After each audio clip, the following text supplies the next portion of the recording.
3 साल तक ऑपोजिशन और नैब आमने सामने थे। ऑपोजिशन इल्जाम लगाती थी कि नैब के होते हुए मईशत नहीं चल सकती, मगर हुकूमत नैब का दिफा करती थी। मगर अब 3 साल बाद हुकूमत और नैब आमने सामने आ गए हैं। अब खुद वजीर आजम को इस बात का एहसास हो गया है कि नैब ब्यूरोक्रेसी और बिजनेस कम्युनिटी के लिए मसला है और उनकी हुकूमत और मईशत इस तरह नहीं चल सकती।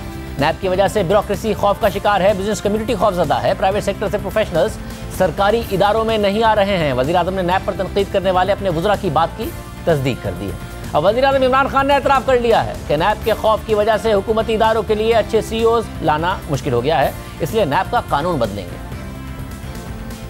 अनफॉर्चुनेटली ये जितनी भी गवर्नमेंट के इदारे हैं उसके अंदर प्रॉब्लम, हमें क्वालिटी का CEO लाना बड़ा मुश्किल हो गया ये नैब के खौफ से। तो अब हम नैब के कानून बदलने लगे हैं ताकि उनको आइसोलेट करें, ये जो ब्यूरोक्रेट्स और बिजनेस कम्युनिटी है, तो उससे फिर हमें क्वालिटी के लोग मिल जाएंगे, वो जो अभी नहीं मिलते हमें CEOs प्राइवेट सेक्टर से क्वालिटी के डरते हैं नैब की वजह से आते हुए, तो वो हमें एक प्रॉब्लम है। वज़ीर आज़म जो बात अपनी हुकूमत के 3 साल बाद कर रहे हैं, इन खदशात का इजहार 3 साल पहले अक्टूबर 2018 को हमने वफाकी वज़ीर असद उमर के सामने भी किया। तहरीक इंसाफ नुकसान करने वाले इदारों के लिए प्राइवेट सेक्टर से बेहतरीन CEOs लाने का दावा कर रही थी। तो हमने सवाल किया था कि नैब की वजह से क्यों कोई अच्छा प्रोफेशनल प्राइवेट सेक्टर से हुकूमती इदारों में आएगा।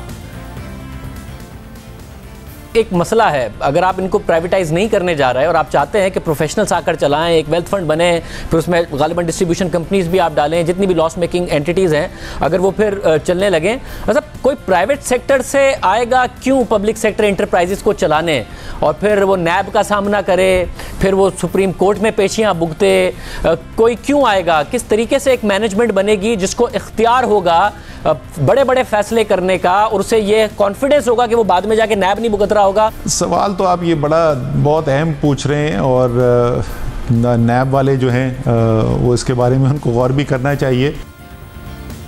और आज वज़ीर आज़म भी कह रहे हैं कि अच्छे प्रोफेशनल्स नैब की वजह से हुकूमत इदारों में नहीं आ रहे हैं। प्राइवेट सेक्टर के साथ साथ बिजनेस कम्युनिटी को भी नैब से शिकायत हैं। नैब मुसलसल ये दावा करता है कि वो बिजनेस कम्युनिटी के मामलात में मुदाखलत नहीं कर रहा। नैब ने बिजनेस कम्युनिटी के लिए सेल बना दिया है, मगर बिजनेस कम्युनिटी की नैब से शिकायत बरकरार हैं। 7 जुलाई को हमारे प्रोग्राम में Lahore chamber of commerce and industries के सदर मियां तारिक मिसबा ने कहा कि चेयरमैन नैब को यकीन दहानी के बावजूद नैब के नोटिस मिल रहे हैं और जिस सेल का चेयरमैन नैब जिक्र कर रहे हैं उसने तो काम ही नहीं शुरू किया। यकीन दहानी कराई गई थी कि नोटिफिकेशन नहीं मिलेंगे, लेकिन नोटिस अभी भी आ रहे हैं बिजनेसमैन को। एग्जिस्टिंग केसेस की बात कर रहा हूँ जो ऑलरेडी नैब में चल रहे थे, और ये वही केसेस हैं जिनका चेयरमैन नैब ने वादा किया था कि FBI और मुतल्लिका इदारों को ट्रांसफर हो जाएंगे और उन्हीं में नोटिस आ रहे हैं। बिल्कुल सर, यही किया गया था वादा कि FBI या वट एवर रेलिवेंट डिपार्टमेंट ये केसेज उधर ट्रांसफर कर दिए जाएंगे। फेडरेशन के प्रेसिडेंट के साथ कमेटी बनाई गई थी, चेयरमैन नैब साहब ने बनाई गई थी कि जो रेलिवेंट केसेज अगर इस तरह के कुछ हैं तो वो उनको रेफ़र किए जाएंगे, लेकिन अभी तक रेफ़र, मेरी इन्फॉर्मेशन के मुताबिक उनको रेफ़र नहीं किए गए केसेस, अभी तक उस सेल ने काम नहीं शुरू किया।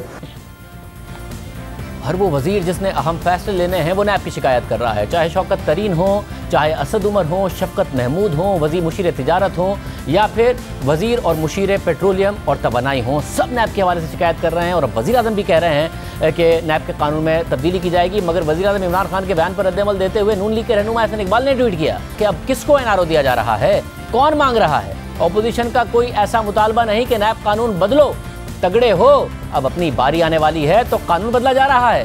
एहसन इकबाल ने मजीद लिखा कि शुगर माफिया, आटा माफिया, अद्वियात माफिया, तेल माफिया, स्टॉक माफिया, ना जाने कितने माफिया पाले हैं इन 3 सालों में, सब डाकुओं का हिसाब होगा। इस हवाले से हम बात करते हैं, हमारे साथ खुद नून लीग के सीनियर रहनुमा एहसन इकबाल साहब मौजूद हैं। एहसन इकबाल साहब बहुत शुक्रिया। एहसन इकबाल साहब, मसला ये है कि इस तरीके से तो फिर कानून साजी होगी नहीं। अब कम से कम हुकूमत पहल कर रही है, आप लोगों ने भी अपने ज़माने में नैब का कानून नहीं बदला, पीपल्स पार्टी और आपके पास मौका था। अब अगर वो कम से कम बिजनेस कम्युनिटी को और ब्यूरोक्रेसी को महफूज करना चाहती है, आप लोग खुद कहते थे कि नैब के होते हुए नहीं चल सकता मुल्क, अब हुकूमत भी मान रही है, तो इब्तिदा कीजिए ताकि कम से कम मुल्क तो चले। अब आपने कहना शुरू कर दिया कि अब नहीं होगा। देखिए शाहजेब, जो किसी के लिए गड़ा खोदा जाता है ना, उसमें फिर बिलाखिर खुद ही गिरा जाता है। What goes around comes around। ये जब हमारी हुकूमत का आखिरी कुछ वक्त था तो एक आला सतही इजलास में मैंने एक बड़े ताकतवर शख्सियत से ये कहा था कि हमारे लिए जो नैब का फंदा लगाया गया है वो हम तो जा रहे हैं अब, लेकिन इसके बाद अब पाकिस्तान में कोई हुकूमत चल नहीं सकेगी। और आपने देखा कि अमलन यही बात हुई। और हम जब भी ऐसी बात उठाते थे या करते थे तो हमें कहा जाता था कि ये अपने केसेस ख़त्म करना चाहते हैं, ये NRO लेना चाहते हैं। और आपने देखा कि एक एक करके हम सब के केसेस में ये पता चला कि कोई करप्शन का सबूत नहीं था, सिर्फ सियासी इंतकामी कार्रवाई थी। और अब एक बात जो शाजिब मैं आपको बताना चाहता हूं, मेरा केस ही मिसाल ले लीजिए। मेरे केस में नैब ने कम से कम मुझे झूठा फंसाने के लिए 25 से 30 प्लानिंग कमीशन के और इंटर प्रोविंशियल कोऑर्डिनेशन के अफसरों को बुला के धमकाया, उनको सेल दिखाए गए, 4-4, 6-6 घंटे हफ्से बेजा में रखा गया, फिर उनके आगे 2 कागज रखे गए, ये तुम्हारा अरेस्ट वारंट है और ये वो स्टेटमेंट है जिसपे दस्तखत कर दो वजीर के खिलाफ, वरना तुम्हें हम गिरफ्तार कर लेंगे। अब आप मुझे बताएं कि ग्रेड 17, 18, 19 का अफसर वो नैब की लाखों की फीसें वकीलों की कहां से देगा? वो आंखें बंद करके दस्तखत कर देती हैं, लेकिन जो ही नैब के दफ्तर से निकलते हैं कानों को हाथ लगाते हैं कि हमारे फरिश्तों की तौबा आइंदा से किसी फैसले पे हमने दस्तखत किए। अब ये इस तरह हुकूमत चल रही है। फिर हमने इनको जब भी अच्छी तजवीज़ दी, मगर ऐसे नहीं बात साहब, थे कि एनआरओ मांग रहे हैं। ऐसे नहीं बात साहब, अब मसला ये हो गया कि जो आपके साथ हुआ, अब जाहिर है हुकूमत को इदराक हो गया ना, ब्यूरोक्रेसी काम नहीं कर रही है, मगर हुकूमत अभी भी सियासतदानों को उस तरमीम में नहीं डालना चाहती है। अगर आपको ये हो रहा है कि जी हमने भुगता, अब ये भी भुगतेंगे, वो तो कह रहे हैं ब्यूरोक्रेसी को कम से कम महफूज करें ताकि ब्यूरोक्रेसी काम करना शुरू करे, बिजनेस कम्युनिटी।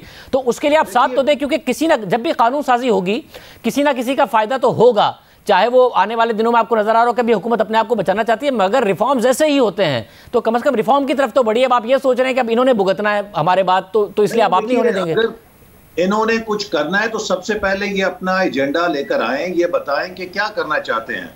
हम तो इन्हें कुछ नहीं बताएंगे, क्योंकि पिछली दफा भी इन्होंने हमारे साथ धोखा किया था। इन्होंने फारूक नाइक साहब से कहा कि आपकी जो भी तजावीज़ हैं वो दें, ताकि हम उसमें से देख सकें कि कौन सी हम मान सकते हैं, कौन सी हम नहीं मान सकते। तो फारूक नाइक साहब ने, जो पीपल्स पार्टी के हैं सेनेटर, उन्होंने अपनी जो मुसवदा था इनको दे दिया कि इनमें से आप देख लीजिए आप क्या कर सकते हैं, क्या नहीं कर सकते। और वो ले जाकर इन्होंने कौमी असेंबली में लहरा दिया कि जी ये तो एनआरओ मांग रहे हैं हमसे, ऑपोजिशन वाले एनआरओ मांग रहे हैं। तो ऐसा नहीं बात साहब, अब अगर मुल्क को आगे बढ़ाने के लिए, बिजनेस कम्युनिटी और ब्यूरोक्रेसी में कॉन्फिडेंस देने के लिए अगर हुकूमत कुछ तरामीम करती है, तो आप रुकावट तो नहीं बनेंगे ना? आप कहेंगे जी कहीं से शुरू तो करें, आगे बढ़े।